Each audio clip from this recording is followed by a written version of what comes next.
మీ మోకాల నొప్పులకు ఎటువంటి సర్జరీ లేకుండా ఎపియాన్ పెయిన్ క్లినిక్ అందిస్తున్న అత్యాధునిక చికిత్స.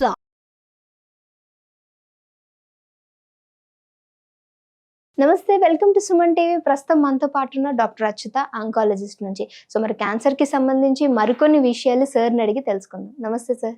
నమస్తే సార్, ఇప్పుడు అన్ని విషయాల గురించి మాట్లాడుకుంటాం. క్యాన్సర్ ఎందుకు వస్తుంది, ఏంటి, అన్ని విషయాల గురించి టాపిక్ డిస్కషన్ చేస్తాం.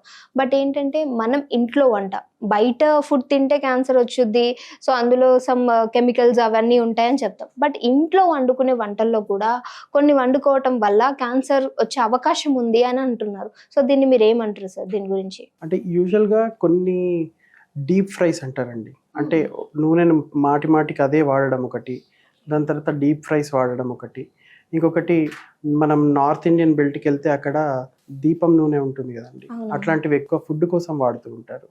సో అట్లాంటప్పుడు గాల్ బ్లాడర్ క్యాన్సర్స్ రావడము, లివర్ క్యాన్సర్ రావడము ఇట్లాంటివి జరుగుతూ ఉంటాయి.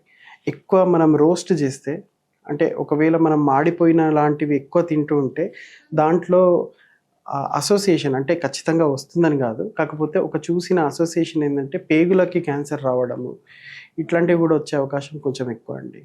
సో ఇంట్లో ఒకవేళ మనం ప్రిజర్వేటివ్స్ ఎక్కువ ఉండే ఫుడ్ తీసుకున్నా కూడా దాంతో కూడా మనకి క్యాన్సర్స్ వచ్చే అవకాశం ఉంటుంది. సో ఎప్పుడు కానీ ఫ్రెష్ ఫుడ్, దాని తర్వాత వీలైతే బాయిల్డ్ ఫుడ్ తీసుకోవడం మంచిది. అంటే పులుసు లాగా అంటారా సార్? అవునండి, సాంబార్ లాంటిది మనకి యాక్చువల్గా మంచిది, ఎందుకంటే అది ఉడికిస్తుంటాం, దాంట్లో ఎక్కువ మనం ఆయిల్ కానీ అట్లాంటివి కొంచెం తక్కువ వాడుతుంటాం. సో ఫ్రైస్ కాకుండా ఇట్లాంటివి తినడం ఒకటి మంచిది. ఇంకొకటి చాలామంది చిన్నపిల్లల్లో ఈ టైంలో ఫ్రెంచ్ ఫ్రైస్ ఇవ్వడము, దాని తర్వాత చిప్స్ ఇవ్వడము, ఇవన్నీ చేస్తున్నాం. దానివల్ల కొన్ని స్టడీస్ ఏం చెప్తున్నాయంటే వాళ్ళకి ఎర్లీ స్టేజ్లో హైపర్ టెన్షన్, అంటే బీపీ ఎక్కువ రావడము, దాని తర్వాత ఈ ఫ్రైడ్ ఫుడ్ ఎక్కువ తీసుకోవడం వల్ల దాని తర్వాత కొంచెం ఎర్లీ స్టేజ్లో వాళ్ళకి కొంచెం క్యాన్సర్ లక్షణాలు రావడము, పేగుకి సంబంధించి, లివర్కి సంబంధించి అట్లాంటివి అయితే ఉన్నాయండి. ఓకే, అంటే ఏమంటాం సార్, ఆయిల్స్ వల్ల కూడా ఇలా వచ్చే అవకాశం ఉంది అని అంట. అంటే ఆయిల్స్ మంచి వాడితే పర్లేదంటారా? ఆయిల్స్ అంటే ఖచ్చితంగా వాడాలండి, ఎందుకంటే మనకి కొన్ని పదార్థాలు, పౌష్టికాహార పదార్థాలు ఆయిల్ నుంచే కొన్ని వస్తుంటాయి, నెయ్యి నుంచి కొన్ని వస్తుంటాయి. సో ఖచ్చితంగా కంప్లీట్గా బ్యాన్ చేయడం అన్నట్టు కాదు. ఇంకొకటి మనం కొంచెం రొటేట్ చేస్తూ ఉండాలి ఆయిల్స్ కూడా, ఓన్లీ గ్రౌండ్ నట్టే వాడడం లాంటివి కాకుండా ఒకవేళ మీకు ఒంటికి పడుతున్నాయి అంటే అవి కొంచెం ఒకసారి ఇది ఒకసారి అది అట్లా వాడుతూ ఉండాలి. అప్పుడే మనకి అన్ని న్యూట్రిషన్స్ అంతా చేరుకుంటాయి. ఆయిల్ యూజ్ చేయాలి, కానీ ఎంత మోతాదులో యూజ్ చేయాలో అంతే యూజ్ చేయాలి. మరి ప్రతి దానికి ఆయిల్ వాడడము, డీప్ ఫ్రైస్ చేయడము ఇవి మంచిది కాదు. ఓకే, అంటే ఎక్కువ శాతం చూస్తాం కదా సార్, ఇంట్లో కూడా డీప్ ఫ్రైస్ ఎక్కువ చేసేస్తూ ఉంటారు. సో ఈ ఫ్రైస్లో ఉండేటువంటి ఏదైతే మాడిపోయిన పదార్థాలు ఉంటాయో అది కడుపులోకి వెళ్ళటం వల్ల క్యాన్సర్ వచ్చే అవకాశం ఉంది అంటున్నారు, అంతేనా? అవునండి. ఓకే, సో అంటే దానివల్ల ఫర్దర్గా వాళ్ళకి ఎలాంటి ప్రాబ్లమ్స్ ఉంటాయి, అంటే ఇప్పుడు సిమ్టమ్స్ లాంటివి అంటే ఇనీషియల్గా మీకు హార్ట్ బర్న్ అంటారు, అంటే కడుపులో మంట రావడము, చెస్ట్లో మంట, దాని తర్వాత ఆల్టర్డ్ బోవెల్స్ అంటారు, అంటే మీకు రోజు ఉండే మోషన్ వెళ్ళే టైం కానీ నెంబర్ ఆఫ్ టైమ్స్ మోషన్ వెళ్ళడము, దాంట్లో చేంజ్ రావడము, ఒక్కొక్కసారి మోషన్లో బ్లడ్ రావడము, ఇంకొకసారి మోషన్లో బ్లాక్ కలర్ వాసనతో కూడా, అంటే మామూలుగానే స్టూల్స్ వాసన ఉంటాయి, కాకపోతే దీంట్లో ఇంకా భరించరాని కంపు వాసన రావడము, ఇట్లాంటివి ఉండడం, ఇవి కూడా జరుగుతూ ఉంటాయి అన్నట్టు.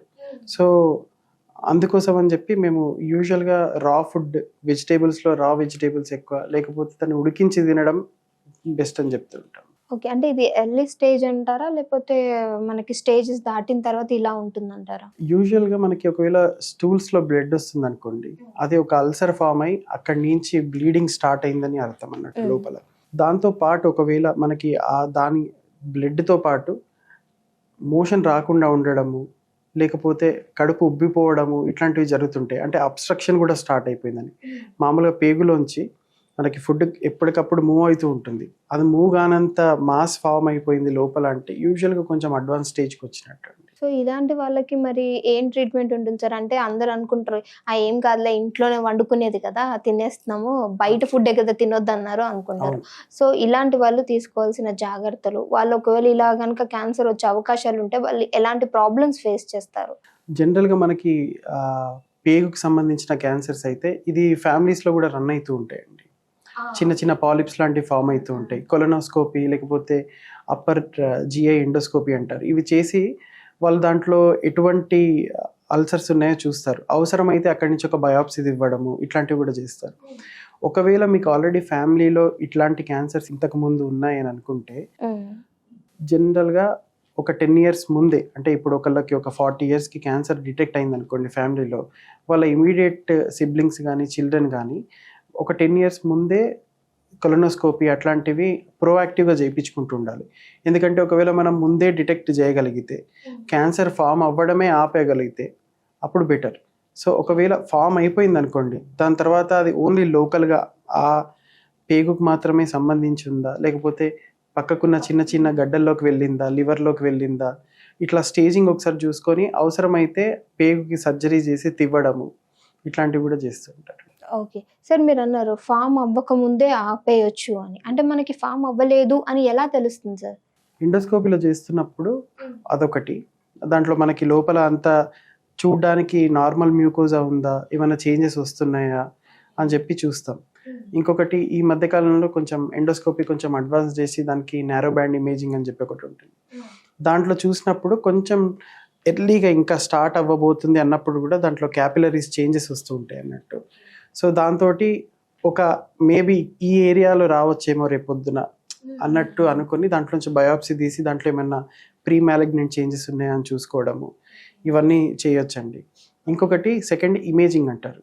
అంటే మనకి సిటీ స్కాన్ కానీ ఎంఆర్ఐ స్కాన్ కానీ ఇవి చేసి దాంట్లో కూడా ఏమైనా ఎర్లీ స్టేజ్ చేంజెస్ ఉన్నాయా, బయట నుంచి ఏమైనా అబ్స్ట్రక్షన్ ఏమైనా ఉందా. ఎందుకంటే ఎండోస్కోపీ చేసిందంతా లోపల, అంటే పేగు లోపల చూసేది, బయట నుంచి ఏమైనా అబ్స్ట్రక్షన్ ఉందా లేదా అని చూసేది అప్పుడు మనం స్కాన్ చేసి చూసుకోవచ్చు అండి. సార్ అయితే మీరు చెప్పారు కదా నార్మల్గా తీసిన తర్వాత ఎలా ఉంటుంది అని. ఒకవేళ వాళ్ళని ఆపేసిన తర్వాత, అంటే ఇంకా రాకముందే మనం స్టాప్ చేసిన తర్వాత వీళ్ళు మళ్ళీ ఫర్దర్గా ఇలాంటి మిస్టేక్స్ చేస్తూ ఉంటే మళ్ళీ వచ్చే అవకాశం ఉందంటారా? ఉంటుందండి. ఎందుకంటే ఫస్ట్ టైం వచ్చే అవకాశం ఉన్నప్పుడు నెక్స్ట్ టైం కూడా వచ్చే అవకాశం ఖచ్చితంగా ఉంటుంది. ఇంకొకటి, వీళ్ళకి ఒకసారి వచ్చిన తర్వాత వీళ్ళ బాడీ ఇట్లాంటి క్యాన్సర్స్ రావడానికి వచ్చే అవకాశం ఎక్కువ సగటు వ్యక్తి కంటే. సో అందుకోసం వీళ్ళు చాలా జాగ్రత్తగా, అందుకే మీరు ఎప్పుడన్నా ఒకవేళ క్యాన్సర్ ట్రీట్మెంట్ చూసుకుంటే మీకు ఒక సర్జరీ అయిపోయింది, లేకపోతే కీమోథెరపీ అయిపోయింది, రేడియేషన్ థెరపీ అయిపోయింది అన్న తర్వాత నేను ఇంకా అయిపోయింది మీరు ఇంటికి వెళ్ళొచ్చు అని చెప్పాం. ఇప్పటివరకు ఇది అయిపోయింది, 3 months తర్వాత మళ్ళీ రండి, మళ్ళీ చూస్తాము, మళ్ళీ 3 months తర్వాత రండి, అలా ఒక 5 years వరకు ఆల్మోస్ట్ ఫాలోఅప్లో పెట్టుకుంటూ ఉంటాం. ఎందుకంటే ఒకసారి వీళ్ళకి వచ్చింది అని తెలిసిన తర్వాత వీళ్ళకి మళ్ళీ వచ్చే అవకాశం ఎక్కువ. అందుకోసం ఎప్పటికప్పుడు ఫాలోఅప్ చేసుకుంటూ, ఇంత చిన్న క్యాన్సర్ మళ్ళీ వచ్చేది దాన్ని దొరకబట్టి, అంటే అప్పుడే ఐడెంటిఫై చేసి ట్రీట్మెంట్ ఇచ్చుకుంటే చాలా బెటర్ అవుట్కమ్స్ ఉంటాయి. కాబట్టి ఫాలోఅప్కి రమ్మని చెప్తుంటాం. ఓకే. చాలామంది ఏం భయపడుతుంటారంటే క్యాన్సర్ ఇంకా నయం కాలేదేమో, డాక్టర్ ఎందుకు మళ్ళీ మళ్ళీ రమ్మంటున్నారు అని చెప్పి అనుకుంటారు. అది కాదు, యాక్చువల్ ట్రీట్మెంట్ అయిపోయినట్టే. కాకపోతే మళ్ళీ వచ్చే అవకాశం ఉన్నప్పుడు దాన్ని తొందరగా పసిగట్టి అరిగట్టే అవకాశం ఉంటుంది. కాబట్టి ఫాలోఅప్స్కి రమ్మని చెప్తుంటాం. Okay okay. అయితే సార్ మీరు చెప్పారు కదా నార్మల్గా అంటే మనకి జీన్స్ పరంగా కానీ లేకపోతే మన వాళ్ళల్లో ఎవరికైనా ఉంటే వస్తుంది అని.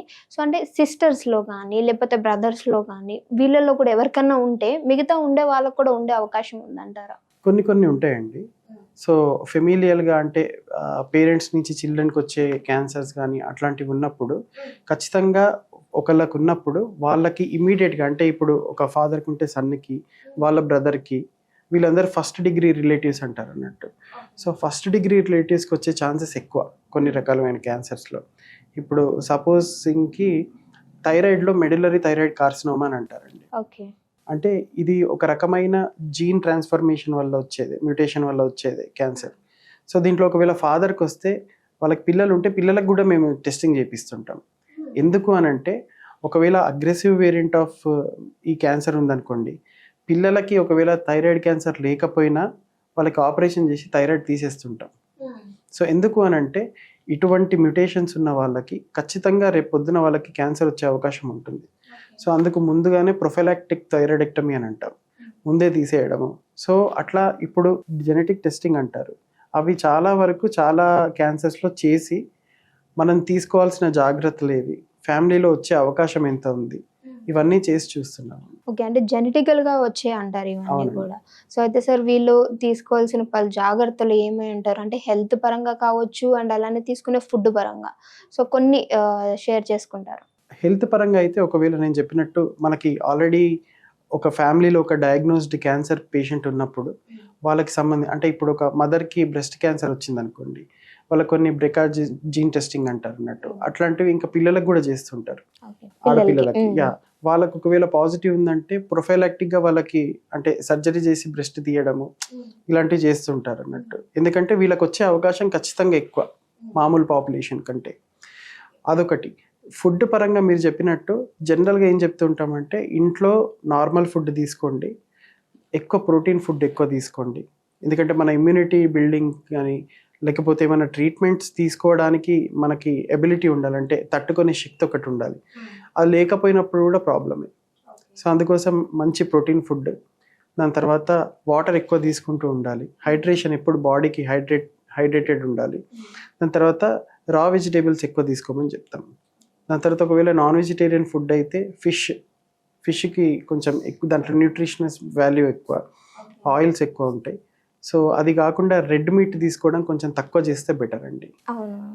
యానిమల్ మీట్, రెడ్ మీట్ కొంచెం తక్కువ తీసుకుంటే అప్పుడు మనకి అంటే న్యూట్రిషన్ పరంగా క్యాన్సర్ని అరికట్టే అవకాశం ఏదన్నా ఉంది అని అనుకుంటే అది దీనివల్లనే సాధ్యం. రెడ్ మీట్ అనేది పూర్తిగా క్లోజ్ చేయాలంటారా లేకపోతే తగ్గించాలి అంటారా? అంటే పూర్తిగా క్లోజ్ చేయాలంటే చాలా మంది అలవాటు కాదు, కాకపోతే తగ్గిస్తే బెటర్ అండి అట్లీస్ట్.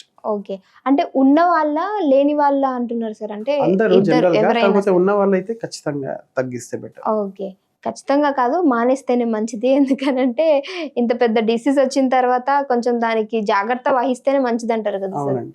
ఓకే సార్, చాలా చక్కటి ఇన్ఫర్మేషన్ అందించారు ఈరోజు. Thank you so much. Thank you.